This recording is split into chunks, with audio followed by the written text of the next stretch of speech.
কি বাথরুমে নিয়ে যাওয়া যাবে কি না? মোবাইলের মধ্যে কোরআনের অ্যাপস থাকে, ওই অ্যাপস সহ বাথরুমে নিয়ে যাওয়া যাবে কি না?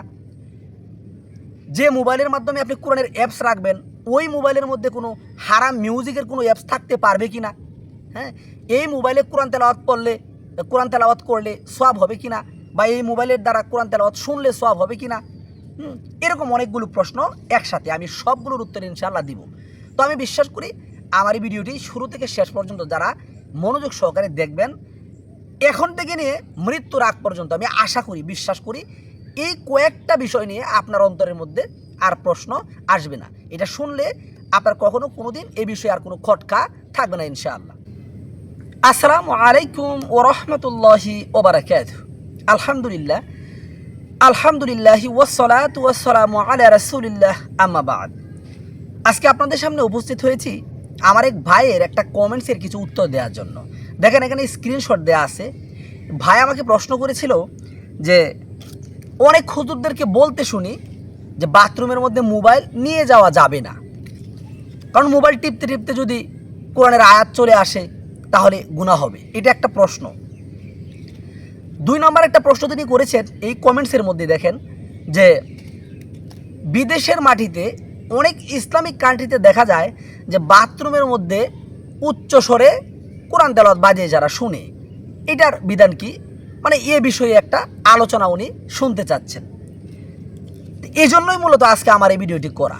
তো আমি আশা করব প্রিয় ভাই আমাকে যে 2টা প্রশ্ন করেছে, এটা হয়তো উনি জানার জন্য করেছেন, যদিও উনি হয়তো অনেক জায়গা থেকে জানতে পারতেন, তবুও উনি আমাকে করেছেন যেন আমি একটা আলোচনা করি। তো আমি বিশ্বাস রাখি আমার এই আলোচনাটি যদি আপনারা মনোযোগ সহকারে যদি শুনেন, তাহলে এইটার সাথে আরও কিছু প্রশ্ন আপনাদের মনের মধ্যে যেগুলো সবসময় ঘুরপাক খায়, যেমন আমি কয়েকটা প্রশ্ন যদি একসাথে করি, মোবাইল কি বাথরুমে নিয়ে যাওয়া যাবে কি না? মোবাইলের মধ্যে কোরআনের অ্যাপস থাকে, ওই অ্যাপস সহ বাথরুমে নিয়ে যাওয়া যাবে কি না? যে মোবাইলের মাধ্যমে আপনি কোরআনের অ্যাপস রাখবেন, ওই মোবাইলের মধ্যে কোনো হারাম মিউজিকের কোনো অ্যাপস থাকতে পারবে কি না? হ্যাঁ, এই মোবাইলে কোরআন তেলাওয়াত করলে সওয়াব হবে কি না? বা এই মোবাইলের দ্বারা কোরআন তেলাওয়াত শুনলে সওয়াব হবে কি না? এরকম অনেকগুলো প্রশ্ন একসাথে, আমি সবগুলোর উত্তর ইনশাআল্লাহ দিব। তো আমি বিশ্বাস করি আমার এই ভিডিওটি শুরু থেকে শেষ পর্যন্ত যারা মনোযোগ সহকারে দেখবেন, এখন থেকে নিয়ে মৃত্যুর আগ পর্যন্ত, আমি আশা করি, বিশ্বাস করি, এই কয়েকটা বিষয় নিয়ে আপনার অন্তরের মধ্যে আর প্রশ্ন আসবে না। এটা শুনলে আপনার কখনো কোনোদিন এই বিষয়ে আর কোনো খটকা থাকবে না ইনশাআল্লাহ। তবে শর্ত হচ্ছে আমার এই ভিডিওটি শুরু থেকে শেষ পর্যন্ত পুরোটা কিন্তু শুনতে হবে। এখন মূল আলোচনায় আসি।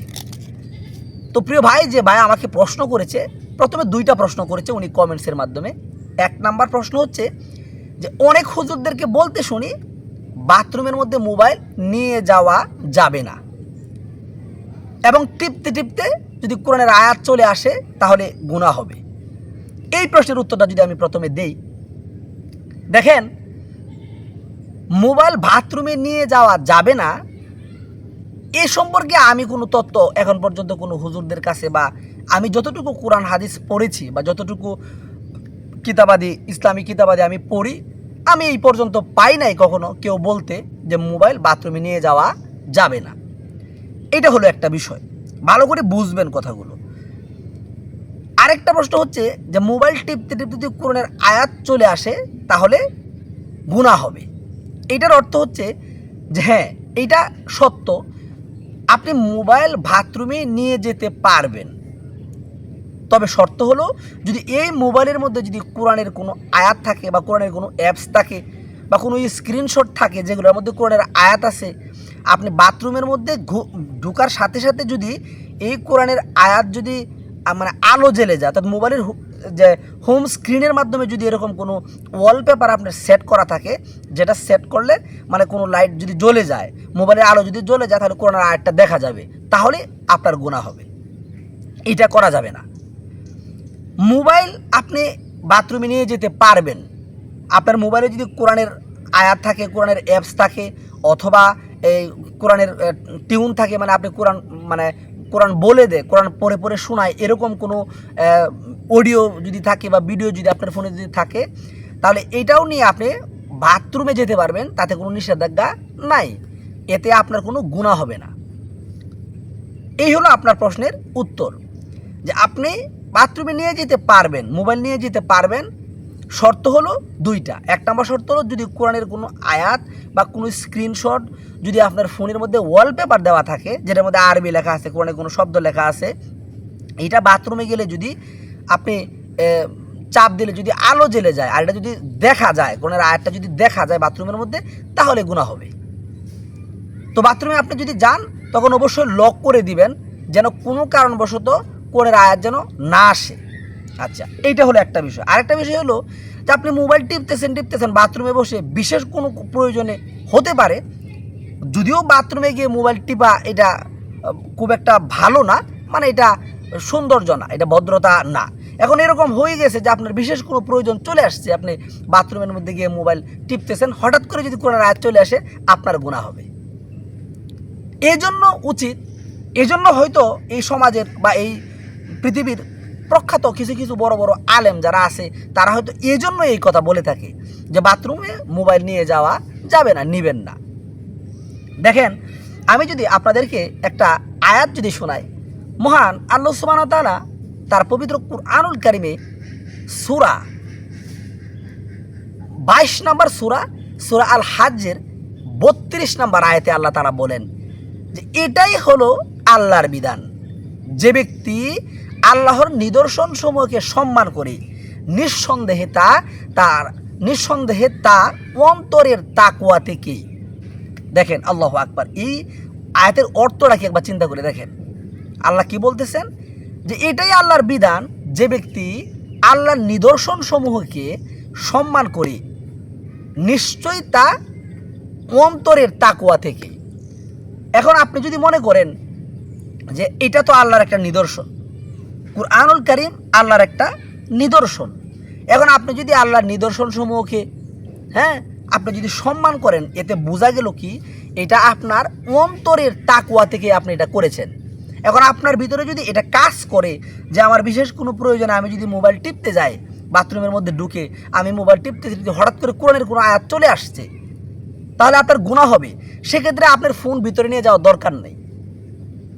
আর যদি এরকম হয় যে না, প্রয়োজন আছে আমার 3 মিনিট 4 মিনিট 5 মিনিট যতটুকু সময় আমার জরুরত আছে, ইস্তেঞ্জা করার যতটুকু জরুরত আছে, আমি এটা করা পর্যন্ত আমার ফোন আমি হাতে নিব না, আমি হাতে ফোন টিপবো না, কারণ আমার ফোনের মধ্যে কোরআন আছে। এই যদি আপনার অন্তরের মধ্যে থাকে, তাহলে আপনি তো ফোন টিপবেন না বাথরুমের মধ্যে।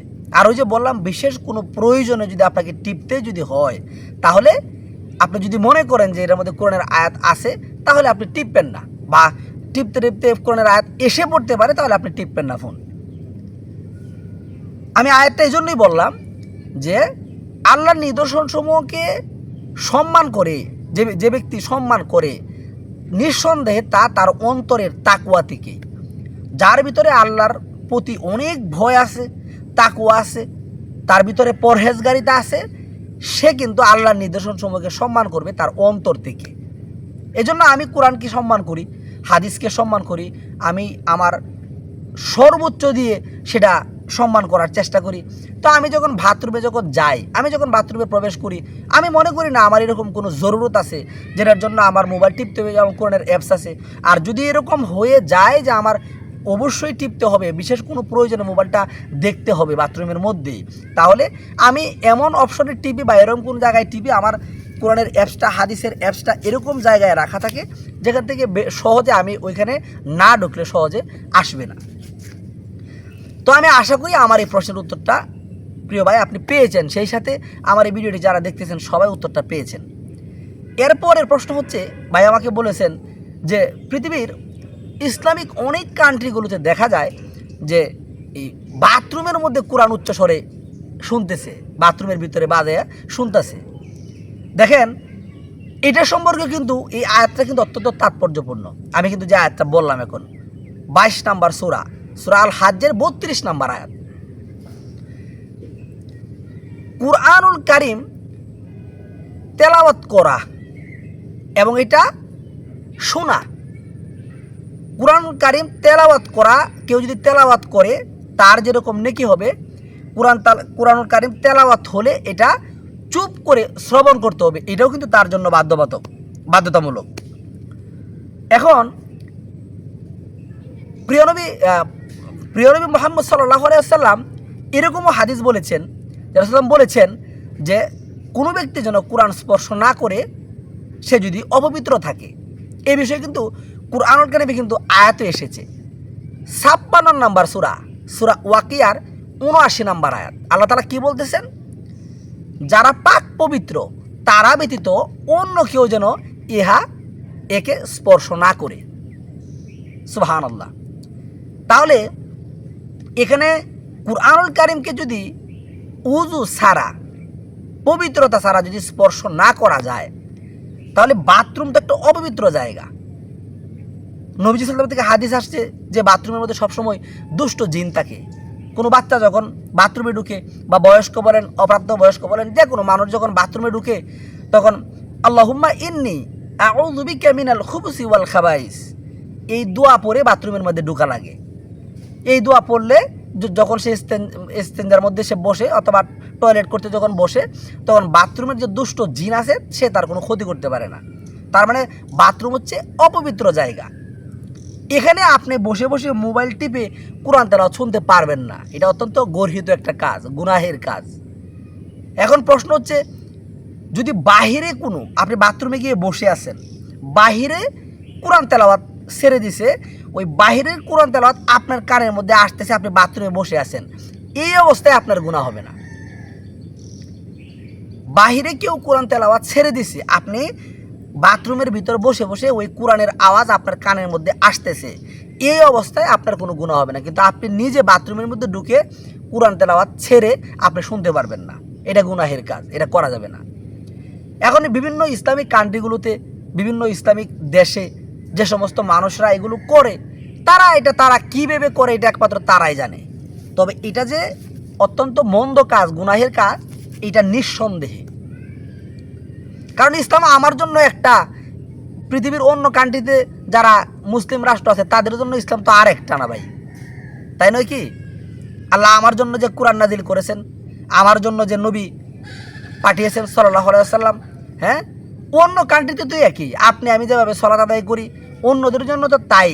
কোরআন তো আর এক এক দেশের জন্য এক একটা নাজিল হয় নাই। সো যারা এই কাজটা করে, সেটা পৃথিবীর যে কোনো রাষ্ট্রেই হোক, যে কোনো কান্ট্রিতেই হোক, যত বড় ইসলামিক রাষ্ট্রই হোক, যারা এই কাজগুলো করে, এটা নিঃসন্দেহে গুনাহের কাজ, এটা মন্দ কাজ। তো এটা করা যাবে না। এই হলো 2টা প্রশ্নের উত্তর আমি দিলাম। আমি আশা করি প্রিয় ভাই বুঝতে পেরেছেন, এবং যারা দেখতেছেন তারাও হয়তো বুঝতে পেরেছেন।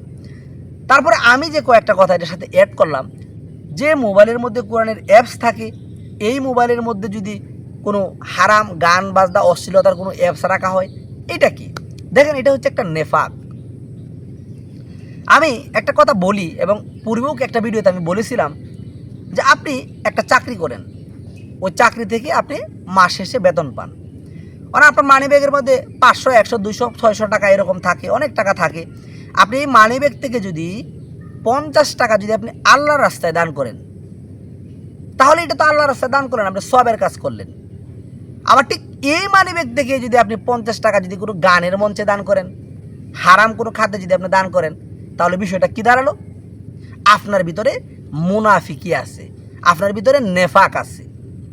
আপনি এত কষ্ট করে টাকা রোজগার করলেন, হালাল পথে টাকা রোজগার করলেন, এই টাকা থেকে আপনি 50 টাকা দিলেন আল্লাহর রাস্তায় এতিমখানায়, বা কোনো মাদ্রাসায়, বা কোনো মসজিদে, বা কোনো ফকির মিসকিনকে দান করলেন। আবার এই মানি ব্যাগ থেকে আপনি 50 টাকা গানের মঞ্চে দান করলেন। তাহলে এতে বুঝতে হবে আপনার অন্তরের মধ্যে নেফাকি আছে, এটা করা যাবে না। ঠিক তদ্রূপ আপনার ফোনের মধ্যে যদি কুরআনুল কারীমের অ্যাপস থাকে, হাদিসের যদি অ্যাপস থাকে, তাহলে এই মোবাইলের মধ্যে হারাম কোনো অ্যাপস থাকতে পারে না।